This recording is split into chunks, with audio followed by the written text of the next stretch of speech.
atop Mount Manitoba, the home, the base of the NotInHallOfFame.com, and of course, the sister sites, the Fictitious Athlete Hall of Fame, the Fictitious Rock and Roll Hall of Fame, and the love child, the bastard of Evan Nolan and myself, the United States Athletic Hall of Fame. Vote now, vote often. www.notinhalloffame.com/USA. You know, if you're going to be on a mountaintop of the prairies with two dogs around you, this is the place to be. Yes. Yes. I can tell you're excited to go this week. You normally give us a countdown into talking. No. You press play and we're off and running. So, I just realized I did that. I think that might have been the first time I've ever done that. First time ever. That's, one out of what episode is this? So it's episode 38, 39 of this year. I think 40 of this year. 40. So 40 plus. This is like episode 140. And not only that, Evan, I always do the countdown on everything else I've ever done. That's funny. So you're just ready to go today. I must be ready to go. I think it's a dawn of a new day, actually. It very much is. And big news. I mean, we have big news from the Donda Academy. We've been approved for that. We can set up a scholarship to go there. Now, hopefully nothing's changed in the last little while since I opened up that email a couple days ago. Is something taking place that I don't know about? No, but I think that any gift we give them should be in crypto. I gotta say, when I said a few weeks ago, Kanye West was my elevator down, he said, "Hold my beer." And then he said it again, and then he said it again, and then he said it again.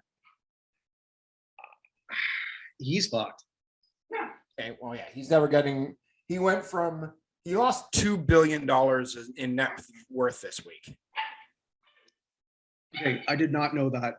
Yeah. Apparently my little Dashin did, as you may hear that in the background. $2 billion in net worth. Holy crap. That is because I'll get into it a little bit later. I'm gonna look at the Kanye thing in my ugly, but not from Kanye's perspective. All right, then I won't go any further into that. No, it's fine. I'm not gonna go into that any further. We can keep talking about Kanye. Okay. Well, no, I mean that was pretty much it. I mean, like that was sort of like my cold open because I just wanted to, I thought we'd just get right because this will be the last time that we have to record this late. So for those wondering, we're doing this here at 10:30 at night, but I just quit something that now does not require me to do other things, which might also be why I didn't do a countdown. I'm just in this jovial.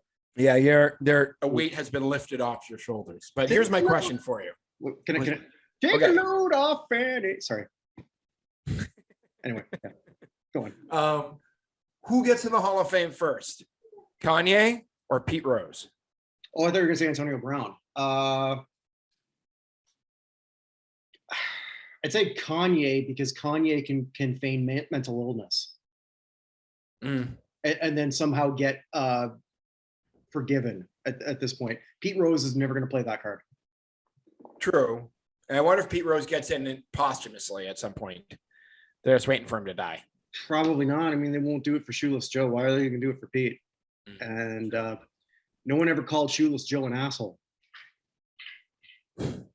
True. And this segment brought to you by MLB's partnership with betting companies. MLB's partnering with bet on MLB games, just not if you're Pete Rose. I told you a little bit of what my elevator was going to be, and just for newer listeners, newer viewers, one section I always do is an elevator up, elevator down, who made a pretty good week on their elevator and who didn't for their Hall of Fame thing. Are you talking anything on baseball? Limited. So go ahead. Limited? Okay. Yeah. So, I mean, and sometimes I just start off with a smorgasbord of shit, which means I'm just going to open up with anything. Okay. I read a headline today. This is the first time, if we're not counting Caribbean. Afro-Caribbean, this will be the first time since 1950 that there's no African-American players, which I guess is in the World Series. Gee, you think maybe because you made the sport so fucking boring that a lot of people don't want to play it? Yeah, I remember Ken Rosenthal, and this is one of my articles that still sticks with me all these years later. Ken Rosenthal once wrote a piece about how racist the Red Sox were because they're the only African-American person on their team was David Ortiz. Mhm. And therefore, since Boston has a racist history, therefore the Red Sox are currently still racist in 2011 or whenever it was, which doesn't make any freaking sense in the world. Yeah. So, yeah, I mean, this is something that's been happening for a long period of time. There's been a long decline since the mid 80s of African American players in the league. Because they're choosing different sports. That's it. There's not magic to it. They're choosing different sports and sports that are significantly more available Mhm. in a lot of places they live. Mhm. Right? Oh, yeah, you got a situation brewing over. Yeah. Stage right. One sec. Okay. Sorry about that.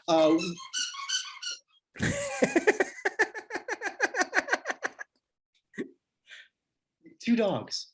That's why you don't do things with dogs and children. So yes, I'll just segue to the dogs really quick here. So I've got a second dog. This is Winnie, and Jasper is now on pot. He's what? He's on pot. He's on CBD. Oh, I actually saw a commercial for that today. CBD for dogs. Yeah, well, because as Shakira says, hips don't lie, and his hips are shit. Shakira should have listened to, so tax tips do lie. Yeah. So Jasper has now been a lot more frisky than normal for an old dog. So anyway, hey, I mean, there's a lot of high-end podcasts that have a lot of dog interruptions. So we'll just press on. But yeah, I mean, so I guess I just want to say, for those who are trying to make this a racist issue, there's a lot of racial things you can go. This is one of them. There's not a case where there's lack of opportunity for African Americans or really anybody in baseball. It's just great African American athletes are doing other things, which kind of blows my mind that they're not leaving football. Yeah, I mean, with all the potential issues that could happen.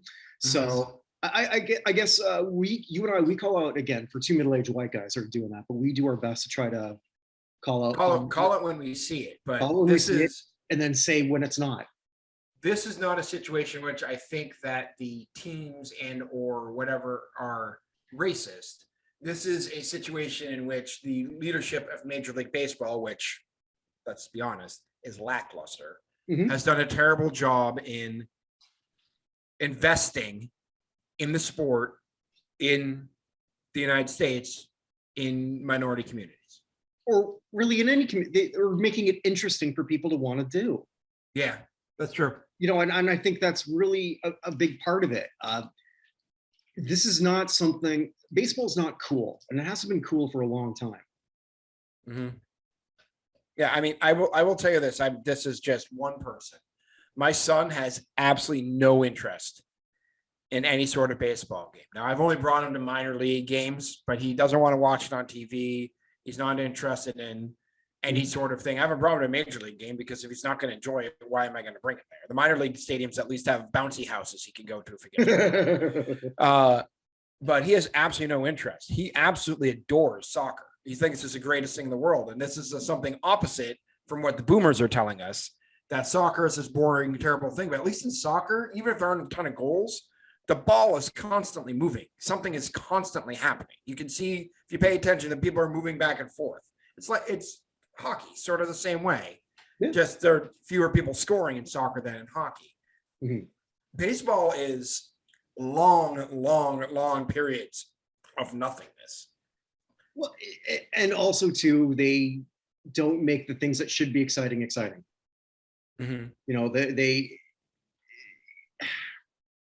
You've said it many times. It's a commissioner who hates the sport, and it shows, and it's been showing for a long time. And if in fact you've got a commissioner, and let's say everything you say is absolutely 1,000% accurate, that hates the sport, kids are going to pick up on it. Right. So why do they want to do that too? I mean, that's why, as a Toronto boy growing up, I hated the Maple Leafs, because the owner there, Harold Ballard, I knew did not give a shit. So I was not going to care about this team. And I never did.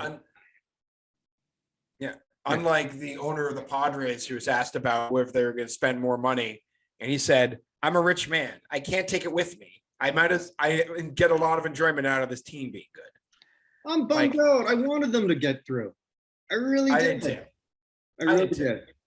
Now it's Philadelphia against Houston. So I mean, Yeah. come on. Yeah, but no, this is a problem. It is 100% a problem, and this was actually something I was looking at for my bad. But don't worry about it. There are other things we can talk about. Yeah. And I think it's important to go through this. This is a symptom of bad planning and not an actual racial thing, in my opinion. Now, whether or not the planning, the failure to invest in it has any racial component, I can't speak to. But the current situation that they have is not because they don't want African-American players. It's because they're not investing in that area. And well, I guess maybe that is the same thing. Well, they market their star players, white ones, terribly. Well, yeah, I mean, that's the other thing. I mean, Mookie Betts should. Not that you can do much with him, but anyway. But yeah, go on. Yeah, I was gonna say Mookie Betts is one of the greatest players in baseball. Nobody knows what it looks like outside of LA. Oh, in Boston. In Boston, in New York, because they all hate him, right? Mm-hmm. But like, Aaron Judge guys should be all deal. I'm sorry? Aaron Judge, what he did this year should have been a bigger deal all the way through. And it's not because he's biracial. It's just because he's not good. Yeah, it should. Like Aaron Judge should be a bigger deal, but we're to the point where baseball's more off season's now more important than the current season. Yeah. The moving of players is more interesting than what's going on in the field. Mm-hmm. And they don't do anything to market people correctly, and it's a massive problem. Yeah. Yeah, so that was just a brief thing on the smorgasbord. So can we go to the elevator? Sure. Yeah, so that is where my little fictional elevator, helmed by the late, great Debo. But he's there in spirit, and his spirit can still kick your ass. And who's gone up the elevator up and who's gone elevator down? I got one elevator up. I told you it was all going to be quarterbacks, but I've got one elevator up that I'm just sliding in, and that's Phil Kessel, who broke a very significant record in the National Hockey League this year or this week. Sorry, he is now the official Iron Man in hockey. That doesn't hold the same gravitas as it does in baseball, or really football, or really any other sport for that matter. But he's at 990 games. Yeah, so he's going to become the first person. If we assume correctly, that he'll make it to 1,000. This is not a Cal Ripken situation. No disrespect to Cal Ripken, who I think is, I've actually made a case that he's actually underrated in some capacity. I've said that before. But Kessel, they're not putting him out there just so that he can break a record. 100%. You know, it's not. It wasn't like when Ripken was doing that. Okay, you're actually going to sell tickets just to see him get one closer. Kessel's not moving a meter. To be fair, his backup, the guy who replaced, do you remember who replaced him? Cal Ripken? Yeah, in the lineup after it broke. No clue. I believe it was Manny Alexander. So it's not like it's not. That's off the top of my head. In case I'm wrong, it's not like there was a lot of competition for that position with the Orioles at that point. At that point, yeah, Baltimore was they were basement dwelling, I believe, at that point. But Kessel overtook Keith Yandel, who just got it, I believe, only a couple of years ago. He got it last year. Yandel got it last year. Okay, who overtook? Was it Doug Jarvis? Mm-hmm. Who overtook Gary Unger? Now, Unger, Jarvis, and Yandel, who's not eligible yet. But basically, these are not just three men who've never been in my kitchen. These are three men who are not going to go into the Hockey Hall of Fame. They're not jobbers, but they're not Hall of Famers either. They're middle of the card. Oh, thank you. I like that. I like that. I try to put it in your terms. I appreciate that. Thank you. I did the best I could. I know. I like that. But Kessel also this week joined the 400. I think in the same game, joined the 400 goal club. Mm-hmm. He will probably hit 1,000 points this year, close to next year. He's 37. He's a former Masterton winner because he came back from testicular cancer. Say that 5 times fast. Back when he was at the Bruins. Yes, yeah. Kessel is a very unliked person where I'm from in Toronto. The Maple Leaf fans hated him, called him soft, called him weak, called him a lack of leadership, but he's done a lot to prove them wrong since. 2 Stanley Cup rings. He's had his best years after that. The Toronto market can eat you up. Yes. It can absolutely eat you up. And I was just saying at my favorite bar my favorite part, where I'm going to take you to when you finally visit up here. Mhm. That, and then someone says, like, how come a Canadian team can't win? It's because a lot of Canadian players don't want to play in Canada because they don't want the bullshit that comes with it. Steven Mhm. Stamkos, I'm sure, is perfectly happy being the top Tampa Bay Lightning forever and still having some anonymity. You can't have that in any of the Canadian cities. It Right. is not possible. Yeah, 100%. Yeah. And if he's having a bad week, forget it. So is the let me just go back. Is the issue with Kessel and Toronto what they gave up to get him, or his play, or a combination of both? Combination of both. And Okay. once they sort of like went that route, it was sort of done. Kessel's change of scenery in Pittsburgh was the best thing that ever happened to him. And I remember, because I was still out there when that happened, a lot of bitter people seeing Kessel win a ring. Mm-hmm. There was a lot of unnatural hate for him in that area. And I'm not saying that permeates hockey or the Hockey Hall of Fame voters. I don't believe that it does. But Kessel's done something that is putting him on a map or on a trajectory. So let's say he does the 1,000. Or what if he does 1,100 by next year? I mean, he has championships. He has at least one award. Mhm. If he keeps playing, he gets up to 1,100 consecutive games and 1,100 points. I mean, there's something there. There's definitely something there. So I think Kessel had a huge Hall of Fame week, huge elevator up. But just by the way, that trade for the Leafs, in case anybody was wondering what I was talking about, Yeah, please. they traded a first round pick in 2010, a first round pick in 2011, and a second round pick in 2011. Mhm. Those players ended up being a guy named Tyler Seguin, who we all kind of wanted Taylor Hall. We have him now. Well, we kind of wanted Taylor Hall, but we got Seguin. Also not doing too bad right now so far. No, he's doing pretty well. A Yeah. guy named Dougie Hamilton, and literally a guy named Jared Knight. So who's the other one? But I mean, that's two long-term starters in the NHL and multiple time all-stars in NHL Yeah. who we got for Kessel. So yeah, so I mean, like Kessel, I'm really happy for him. I'm very, very happy for him. So congrats on that record. Mhm. I'm looking at now my elevator down. Now, not that long ago, I looked at the Hall of Fame monitor. It's my monitor. I'm the one who sort of puts that together. And a lot of things that we do on Hall of Fame has a lot of input votes. This one doesn't. It's all me. So if you hate it, I'm the one you hate. If you love it, I'm the one you love. If you want to if kill you love me, to hate it or hate to love it, that's also him. there you go. There you go. So I've got two quarterbacks who I'm seeing are way elevator down. No, it's not Tom Brady. No, it's not Aaron Rodgers. They're first ballot. They're in. It doesn't matter. It doesn't matter. Tom Brady's going from the bedroom of the penthouse to the living room of the penthouse. Like it does not make any difference. Yeah, Giselle kicked into the couch. Yes. So I mean, no, it's not those two and or anything like that. But there's one I really want to point out who just lost his starting job this week in Indianapolis, and that's Matt Ryan. Yeah. Ryan, I believe, is injured, but they pretty much said, okay, going forward, you're not the answer here. Mm-hmm. Now, Matt Ryan, you and I, we talked about him a lot before. Our mutual friend Vinny Laspinuso is a huge Matt Ryan stan in terms of the Hall of Fame, saying that the numbers are there, but what do the numbers mean in this inflated period? Matt Ryan has the MVP, which is fantastic. He does. He took a team to a Super Bowl, but lost. I don't think he remembers that. Well, but also he didn't choke. That's not his. He didn't choke. He didn't choke, obviously. Okay, right.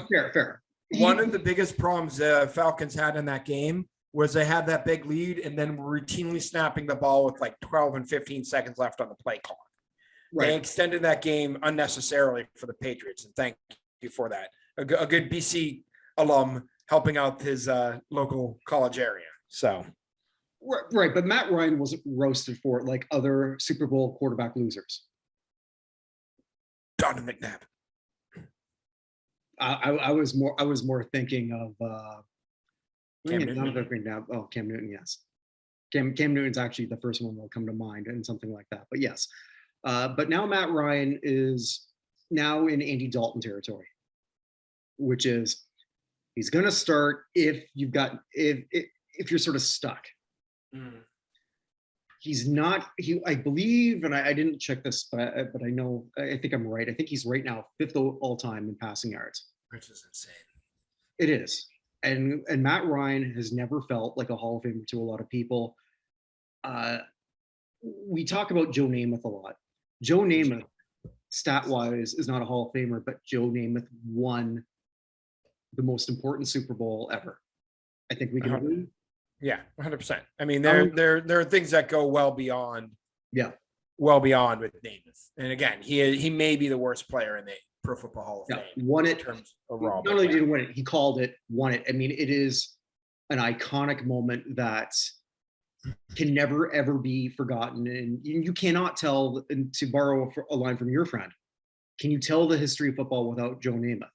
You can't. No, I mean, it shifted the landscape of professional football in this country. 100% it did. Yeah, you can do that with Matt Ryan. Mm-hmm. You know, you really can, because even the fact that they lost, you're not pinpointing that on him. So Matt Ryan, also too, he's not a self-promoter, which is admirable in some circles, but in this case, it's not. Mm-hmm. So Matt Ryan is in big trouble for a Hall of Fame berth. I really believe. So do you think he's done after this year? I don't know.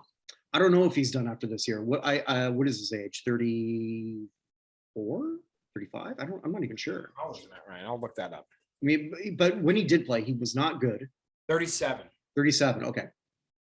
So I don't know that he's done after this year. I know that this year obviously has been terrible. Last year was not good.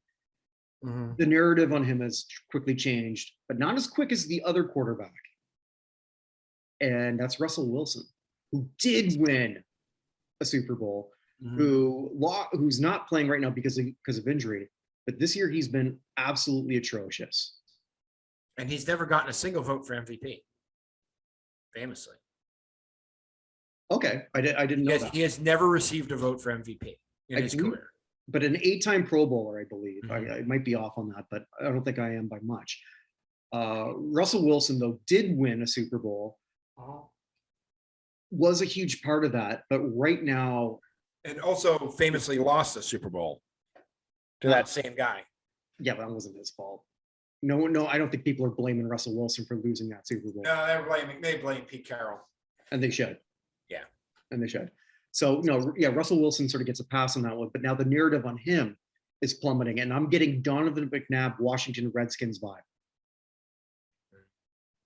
And well, the good news is they signed him to a massive contract this offseason that they're basically locked into for 4 years, no matter what they do. And I'm hoping, because I have nothing against Russell Wilson. I like the guy.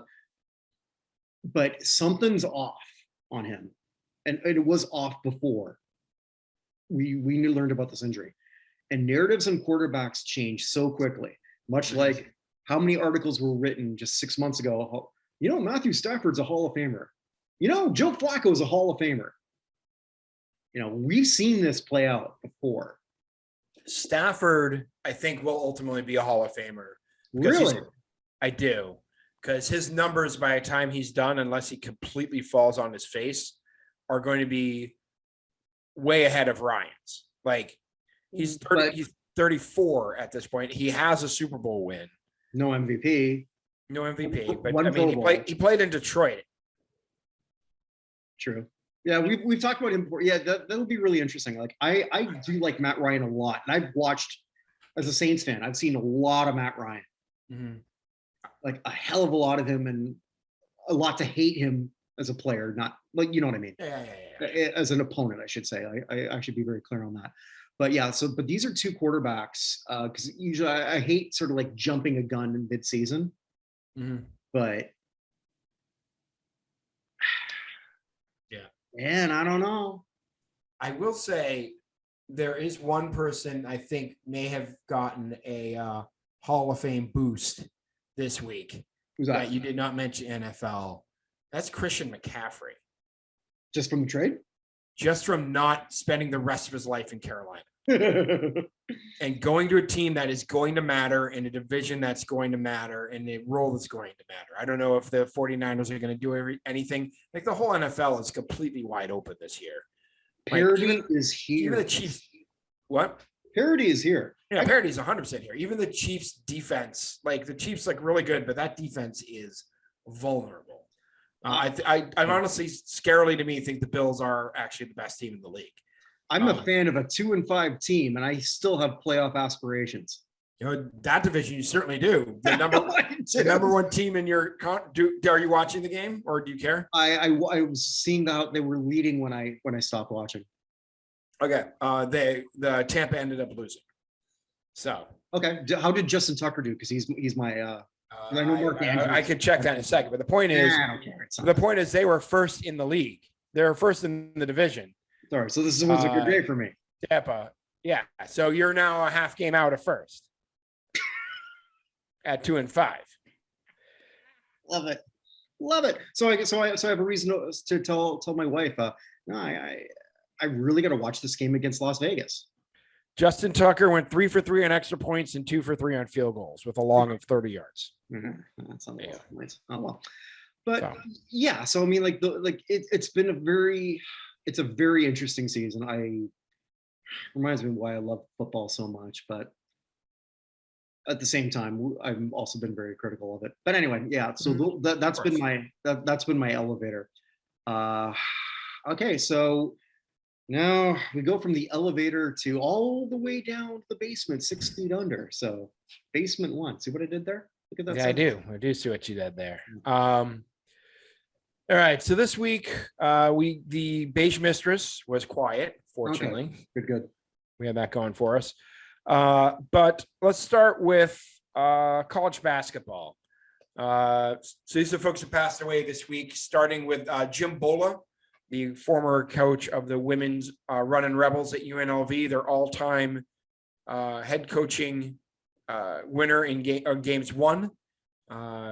Passed away at the age of 70, 4-time Big West regular season champion, 5-time Big West tournament champion.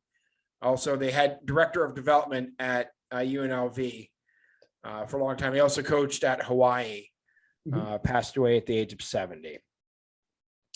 From the world of auto racing, Austrian billionaire Dietrich Mateschitz died at the age of 78, co-founder and 49% owner of Red Bull, the Red Bull Racing from Formula One. VH1, my God, how old am I? 78. But he passed away at the age of 78, one of the most very, very important people in the development of the sport over the last few years. Passed away from pancreatic cancer. Sounds painful. It does. From the world of football, we lost a couple of AFL all-stars. So first of all, Walt Corey played for the Dallas Texans / Kansas City Chiefs from 60 to 66. Also was defensive coordinator with the Bills during their heyday. Defensive coordinator, linebackers coach from 87 to 94, and the Saints defensive line coach from 97 to 99. 2-time AFL champion in 62 and 66, and an AFL All-Star in 63. And a linebacker passed away at the age of 84.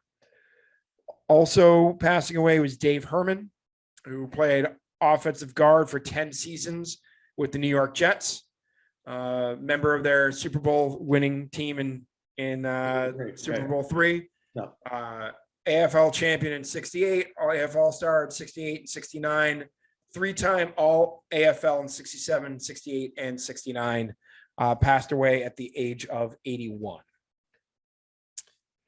From the world of, I'm going outside here for a second, and from the world at large, Leslie Jordan passed away. I know we talked about this, but you don't remember Leslie Jordan particularly that well. But he was a character actor, probably best known for his work as Beverly Leslie on Will and Grace. where he won a Primetime Emmy Award for Outstanding Guest Actor in a Comedy Series. He was on a whole bunch of other things, but interestingly, during the COVID-19 pandemic, he became a huge Instagram guy and got 5.8 million followers as a 67 or 65-year-old dude. What did he do? Did he follow the George Takei playbook? To be honest, I'm not really that. I just got on the gram. I haven't paid that much attention to it. But Leslie Jordan is a well-known. He was a very short man. He was only 4'11". But he. Oh, wait a minute. Okay, okay. I think What are some of his other credits? I think I know who we're talking about now. He was Busby on Pee-wee's Playhouse. He was on Murphy Brown. Currently? Was he on what? Call Me Cat. Yes, he is. Okay, yeah. Now I know. Okay, now I know that out. Yes.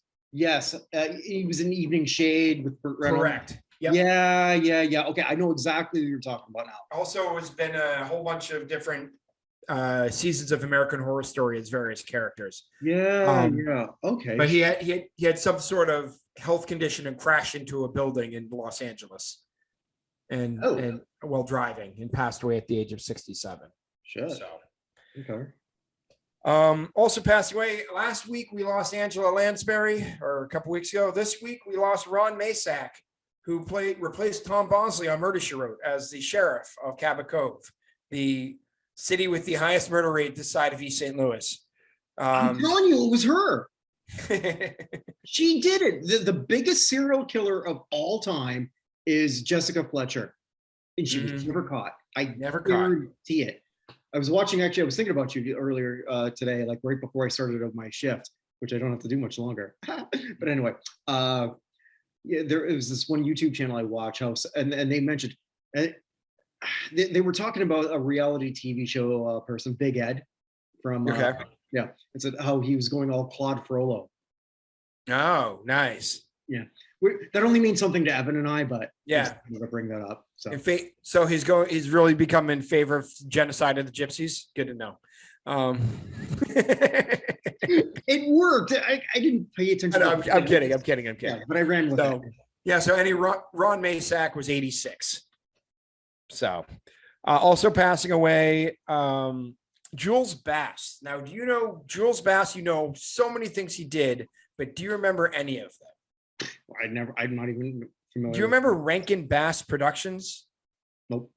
They're the ones who did the old school claymation Frosty the Snowman, Santa Claus is Coming to Town. Yeah. Year Without a Santa, Jack Frost, all of that stuff. Yeah. So Arthur Rankin Jr. passed away half a decade ago or so.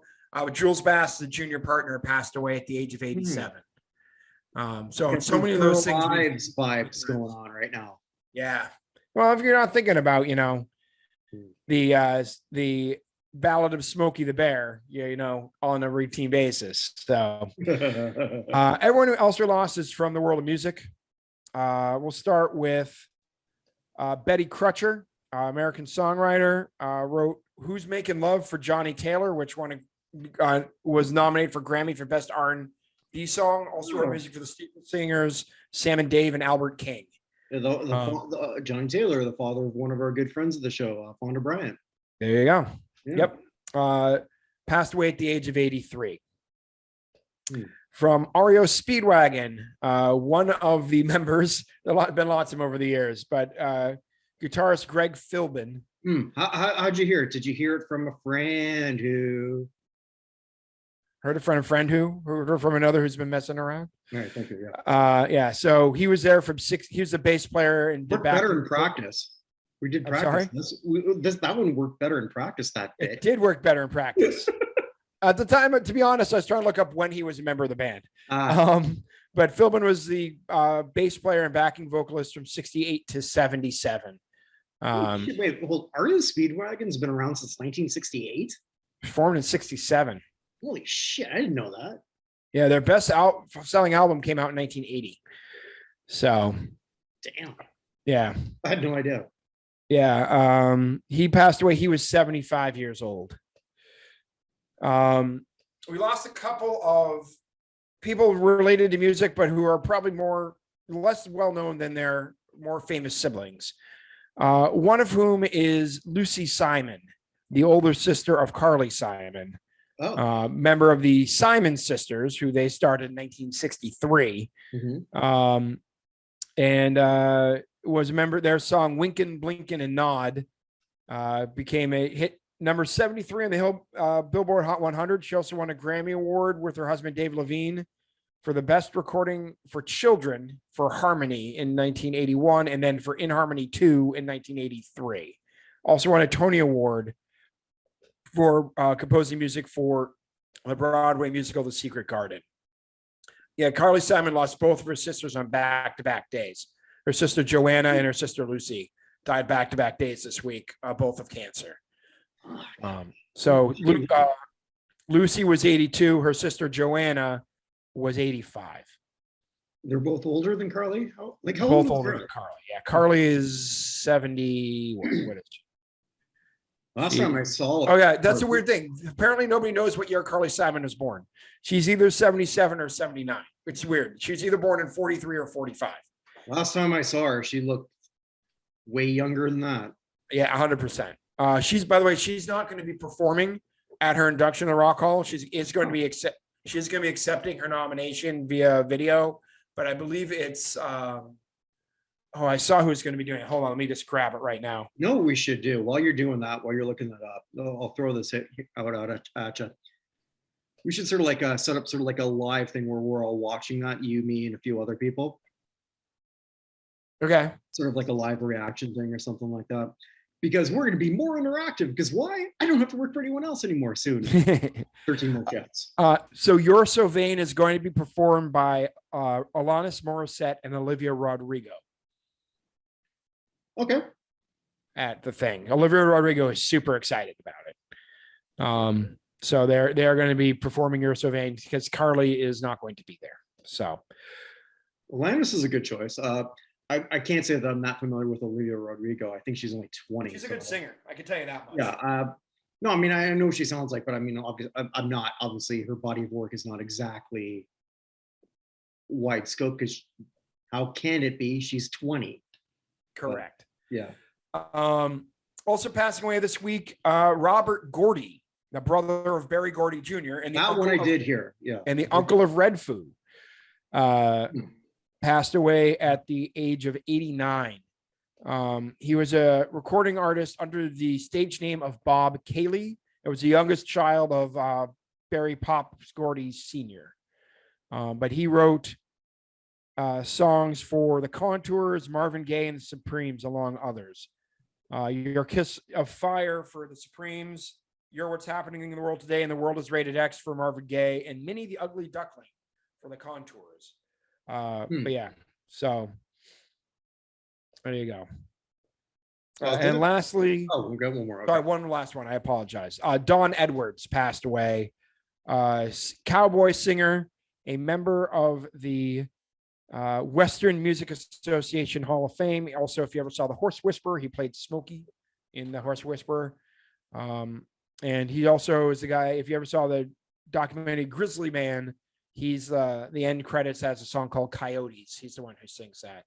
Okay. He was 86 years old. So he's the only actual Hall of Famer I could find who passed away this week. So there you go. It's sort of nice when this part is short. Yeah, last week was insane. So so this moves on to Evan's always the hammer. Again, I control the first half. You always control the second half. So it's the good. Yeah, the good, the bad. Evan's good, bad, and ugly of sports and whatever. All right. So first things first. I do want to give. We brought this up earlier. I didn't want to say it at the time because I wanted to save it for here. You brought Shakira up earlier. One of my favorite forms of revenge seems to be happening, where Shakira revenge was porn? dating what? Revenge porn? No. Oh, okay. Better. Shakira was dating Gerard Piqué, the soccer player who plays for Barcelona. Well, you've piqued my interest. Yes, I did. Shakira, you know how all those soccer jerseys have sponsors on them? Mhm. Shakira is trying to buy out one of the sponsorships to have her name on the jersey that PK is going to have to wear. Because after being together for a long period of time and having kids together, he cheated on her. And so she's using her money to make him wear a jersey with her name on it.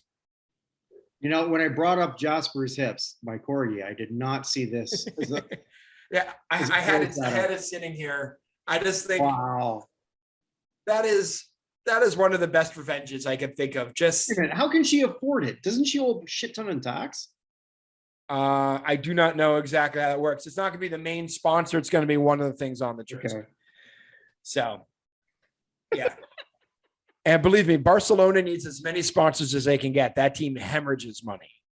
Hemorrhages. I've got to watch more soccer. They got their ass kicked this week too by Bayern Munich in the Champions League. 3-0. Are we, because we already have a separate side bet, Canada versus the United States. Are we going to do our draw? Sure. Okay. All right. So we'll do that in a couple of weeks.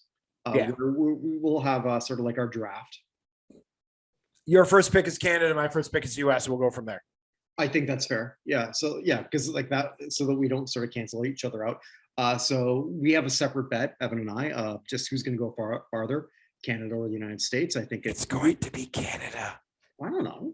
Your team is the The draw doesn't look all that more favorable for Canada than does the US is a mess right now, though. Okay. Like, Are we doing tiebreakers and shit? We played a warm-up game against Japan in which we had no shots on goal. Oh, We had not even no shots on goal. No shots in the game. 0. And not that Japan sucks, because Japan's good, but we should at least be able to get a shot. Well, as Redfoo would have said, no shots. Thank you for waiting until I was done drinking before you did that. Coincidental. Yeah. Absolutely, we should do that. One other thing I would put here in the good is the extension for the hosts for the TNT pregame show. All 4 of them signed big extensions. I love that show. I'm glad all 4 of them are sticking around. I'm just happy it's happening. Pre-show means like the we're talking about Kenny, Shaq. Yeah. Oh, okay. We said Barkley pre-show. signed a 10-year deal. Okay, stick we around. pre-show was a little thrown off there because I'm thinking like, what pre-show? Oh, no. Okay, yeah. So that would be my good. Oh, So- that's a fantastic good. I'll give you Qatar if you want to take them in the first. I don't know. Well, we'll see about that one. Oh, I just realized I can watch the whole thing and I don't have to worry about any of that stuff. I can wait There- for February 1. There you go. I'm going to tell you, the most watched soccer game in U.S. history, I'm predicting it now, is going to be taking place the Friday after Thanksgiving. Okay, who are they playing? U.S. England. Ooh. The Friday after Thanksgiving when there is nothing else on TV. Okay. That is, and everybody has, well, not everybody, but a large portion of the country has a day off. So we shall see, but I'm predicting that would be the most watched soccer game in the history of the United States, at least to that point. What is right now? Do you know? I don't. I actually don't know that. It wouldn't surprise me if it would have been the women's. That's entirely possible. Women's World Cup final against Brazil a few years ago. Yeah. That would not surprise. Let's just figure that out. Most watched soccer game in U.S. history. The 2015 Women's World Cup final, U.S. against Japan, 25 million viewers. That was close. Yeah. Number 2, the top-rated men's game, U.S. and Portugal in 2014 World Cup, 18 million. Mm-hmm. Third, U.S. China, also known as the take off the shirt game, 17,975,000, the 99 World Cup final. And then the 2014 World Cup final, Argentina, Germany, actually. Oh. is number 4, and number 5 is. How'd you find this so quick? That's crazy. Because somebody wrote USA Belgium in the 2014 World Cup, 16.9 million. Because Christopher Harris from Fox Sports wrote an article about what are going to be the Fox is predicting ranked as one of the top 5 biggest All right. most watched games ever. He wrote that earlier this month. So I remember reading. Thank you. So there you go. Okay. Okay. Bad. There's some real bad teams in the NBA this year.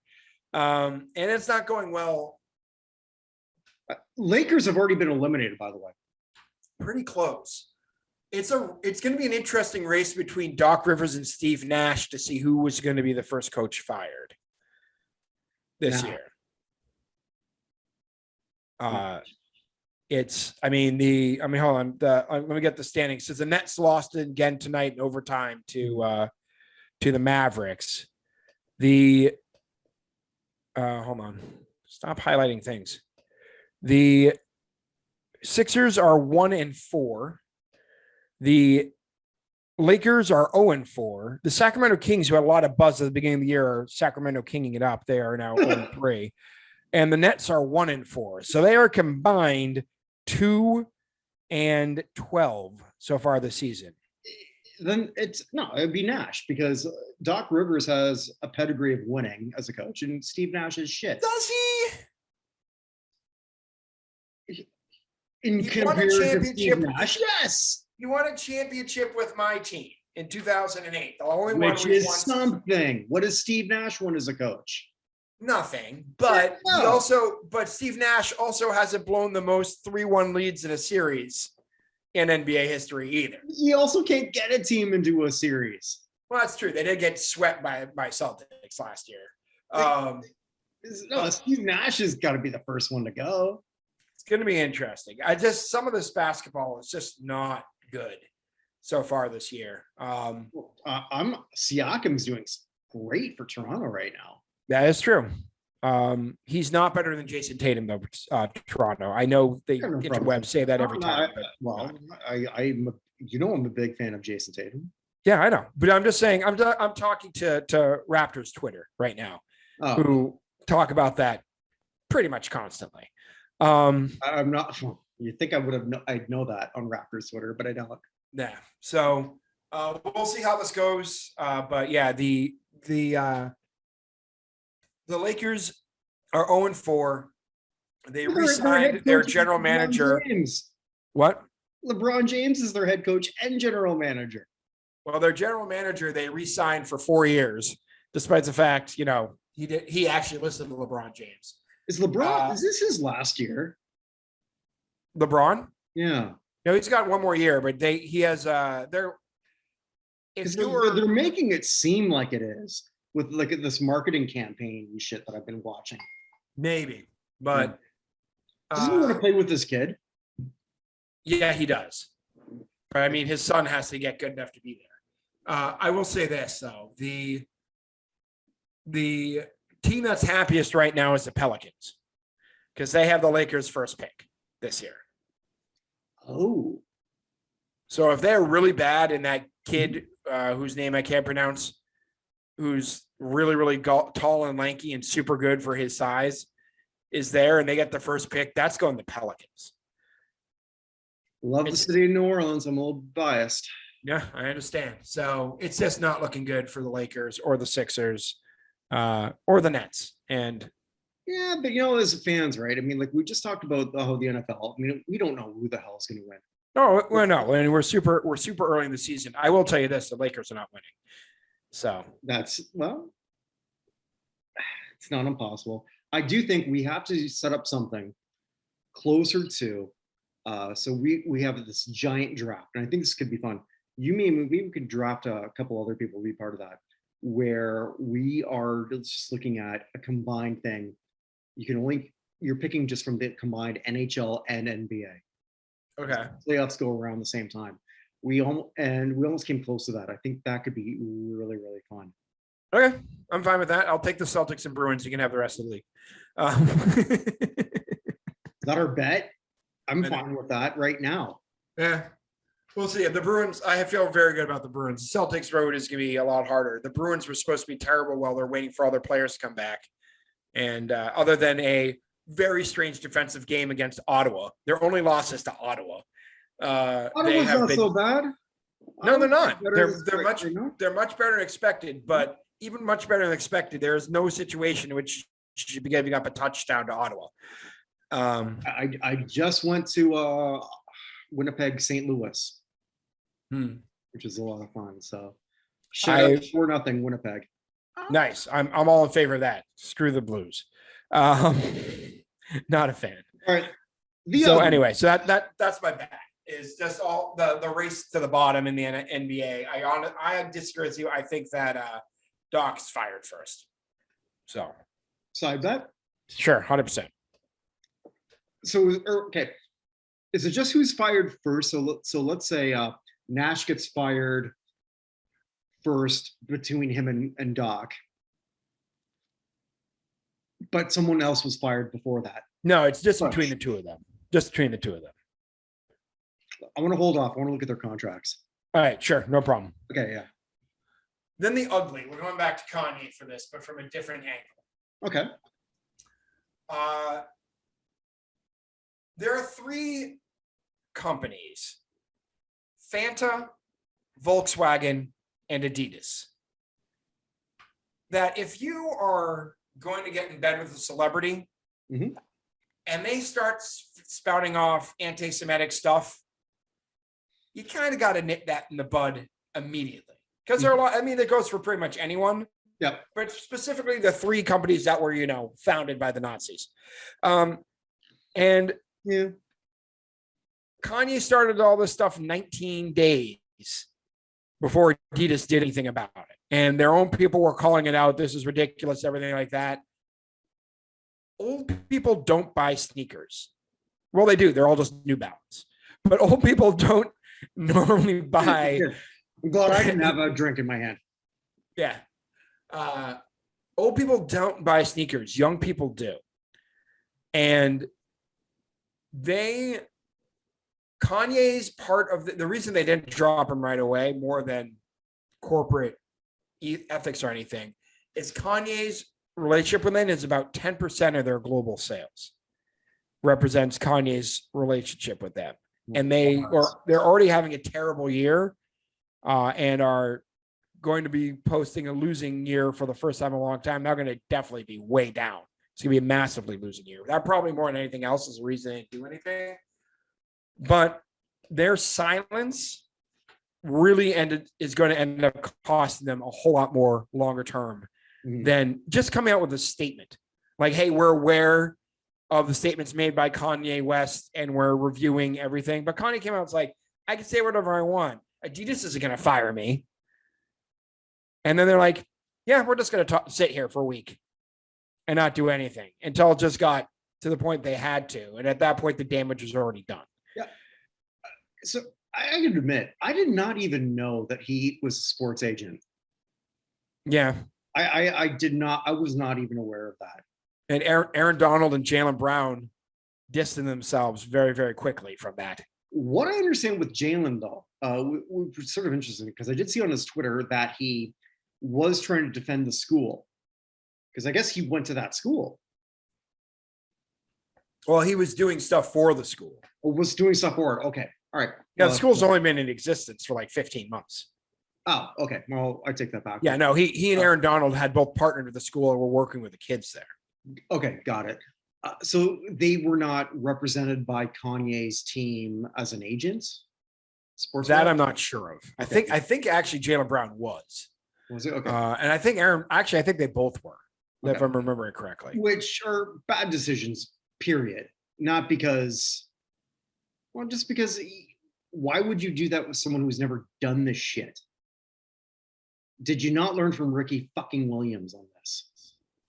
Yeah, but I mean, if you're someone who's looking to grow a global brand, hitching your star to Kanye prior to all this craziness isn't the dumbest thing. Okay, but you knew, we knew that this shit was there. You know, and again, I'll say it, I've said it before, I'm a huge fan of Kanye's music.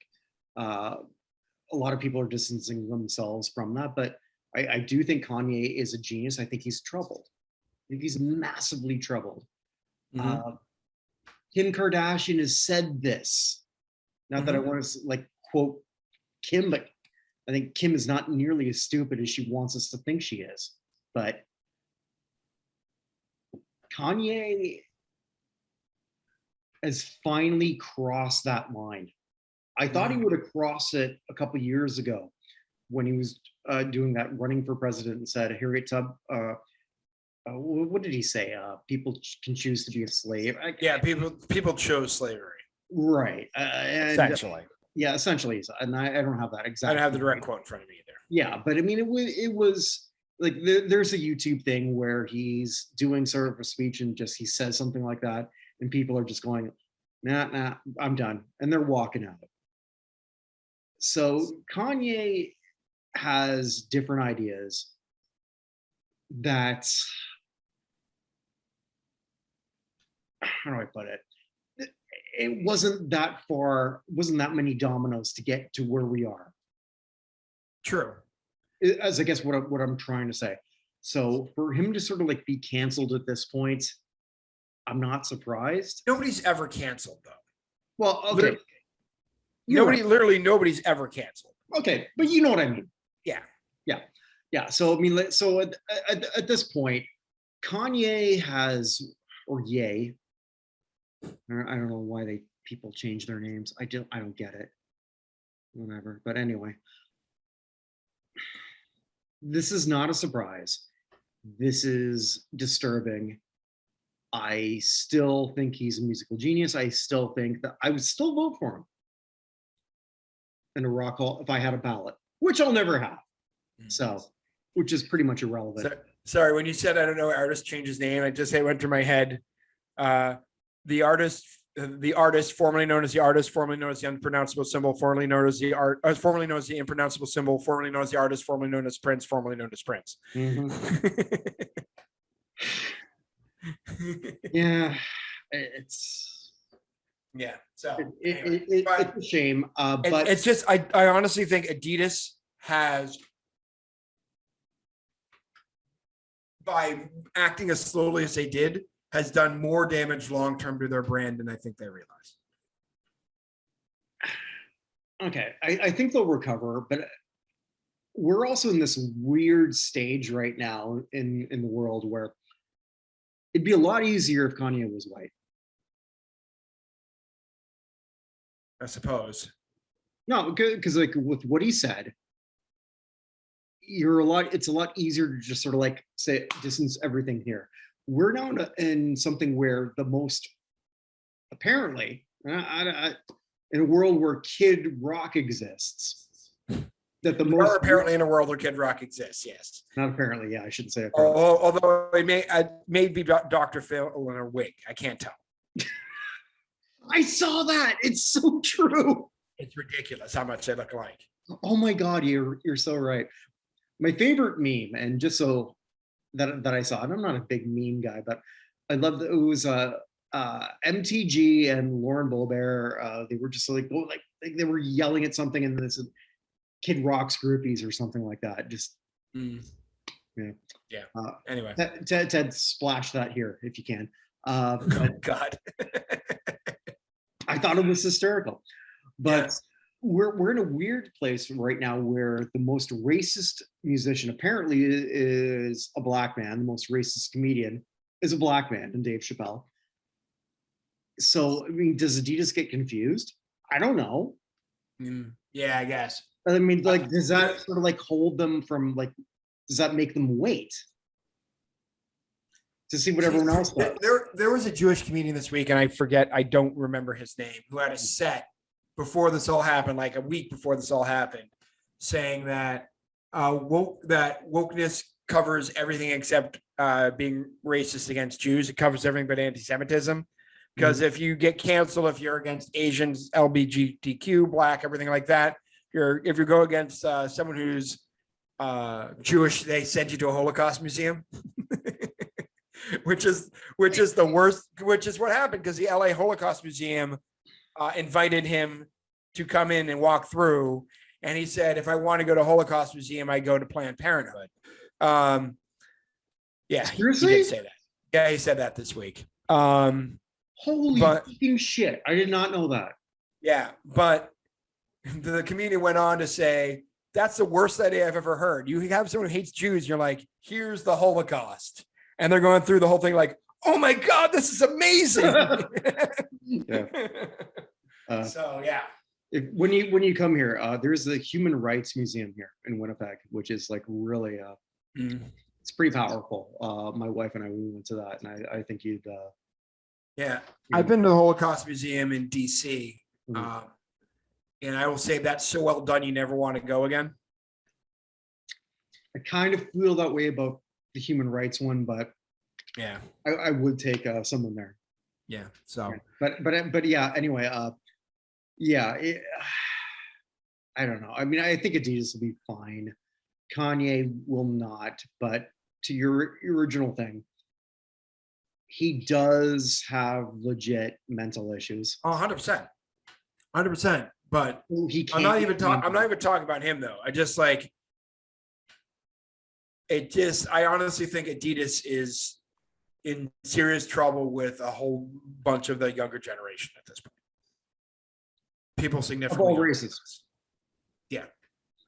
Yeah, I agree with you on that. It's one thing to be tied to him. It's nothing to do nothing for 3 weeks. Not even come out with a statement for 3 weeks. So, Yeah. but anyway.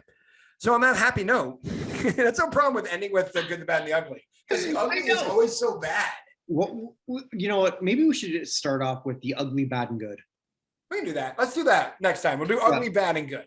The ugly, bad, and good, because like it's always a downer. Because right now I have to plug shit. Yeah, let's do that. Next time we'll do that. So end on a happy note. From now on. All right, It's so only the taken us ugly, almost bad, 3 and years to good. figure this out. Wah, wah, wah. Wow, wow, wow. So I just imagine a minion like wow, wow, wow. So anyway, Okay. I'll Well, favor this now. That way we don't have to rip off Enrico Morricone. We can there you go. satirize it instead. So No. after 3 years, we finally figured out how to run this show. Oh yeah, exactly. So there's other shows I do. I cheat on Evan. What? Wah, wah, wah. Yeah, so it's This is so dumb. I love it. Well, the other show. How the hell did this go number one? Well, we just did Gordon Lightfoot, Sundown. Oh, one of my favorite songs of all time. Really? I love that song. Okay. I'm a big Gordon Lightfoot fan. I did not know that. We would have had you as a guest. Oh, I love Sundown. Yeah. Well, you better- Sundown and If You Could Read My Mind, Love, The Wreck of the Edmund Fitzgerald, there are a whole bunch of them. That was the only one that went number one. So that, but we've decided that in a few months we're just going to change it to How the Hell Was This a Hit? So that we can just like open the whole shit up. So you can just get to, here's a trivia question for you. And if you do this song, I would love to be on it. What is the longest song title ever to top out at number 2? Ask me this and I don't remember. And I'll give you a hint. Here's the song it beat out. Oh, no, had it gone to number 1, it would have been the longest of all time by 1 letter. The longest song title ever to go number 1, I believe, is Hey, Won't You Play Another Somebody Done Somebody Wrong song by Neil Diamond. No, not Neil Diamond. That's shit. It's not? No, it's not Neil Diamond. I know what song. Hold on. Hey, won't you play? Crap. BJ Thomas. Thank you. Yeah. Sorry, it's BJ Thomas. My bad. Yeah. So that's the longest song ever to go to number 1. The longest song ever to go number 2, which is 1 letter longer. One hit wonder. I don't know. The Primitive Radio Gods. Oh, fuck. Standing outside a broken phone booth with money in my hand. Yeah. So, yeah. Well, the one we picked next week, or the one I picked, Leo Sayer. You make me feel like dancing. Nice. I thought you were going to say I Want to dance the night away. There you go. Yeah. So that's going to be the next one that we're going to do. Chris Bernay and I in the tank is already our Manimal look at Manimal, the pilot. Okay. Yeah. We've picked for the next one. I don't know when we're going to record that. Battle of the Network Stars, episode 12. Nice. Which one's that? With Shatner, Debbie Allen, just Tom Selleck Cheese. Are you going to have the greatest celebrity athlete of all time, Gabe Kaplan, on there? Is he on that episode? I don't recall. He was so good at that show. He was. And then he became a celebrity poker player. Yeah. So there's that. Vinny Lospinuso, his show, Vinny Makes the Hall of Fame case for. He made the Hall of Fame case for Clark Shaughnessy. Okay. Yeah, somebody you've actually heard of. Somebody who I've had to research for stuff because he's been nominated for the NFL. Yeah, Hall I know, before. right? I mean, Vinny actually came up with something that was not obscure. Wah. Ben, we love you. We love you. You'd be as obscure. No, it's amazing. No, it's amazing. It's just amazing that he came up with somebody who actually knew ahead of time, other than Teddy Rose. That was my request. Okay. When are we doing the semifinal thing? November 9th, Wednesday. Yeah, November 9th.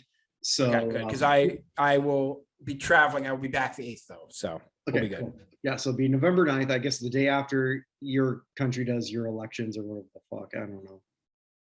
We'll see what happens. We won't know for several days anyway, because several of the states have laws that don't allow them to pre-count ballots that were emailed in or mailed in. Don't care. Yeah, just so you know, we were 3 of those states there. So 41 states allow the pre-counting of mail-in ballots.